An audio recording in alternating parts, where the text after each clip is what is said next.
In a recent press conference where Doug Ford was taking credit for Pierre Poilievre's ideas on how to solve the housing crisis, he was asked about his position on what Canada and Ontario should be doing in the face of these tariffs that are not going away. His response was pretty eye-opening. Focusing on what we can do. And that's what I've said to the premiers and the prime minister. Yeah, always keep an eye on Trump, but let's focus on how we can be more competitive and be the greatest jurisdiction in the world. We got the critical minerals. We have the energy. We're leading the G7 in nuclear energy that everyone wants. We're leading the world with small modular reactors. So we have everything going for ourselves. So I appreciate the question. I don't know how we export nuclear power, and I'm fairly certain that Japan leads the world in small modular reactors, and they are members of the G7.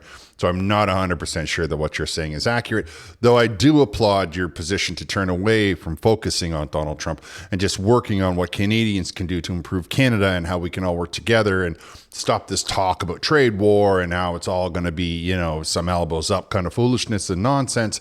Let's be mature and realistic and honest with ourselves and moving forward to get this economy up and running, because there's a lot of people that are about to be put out of work.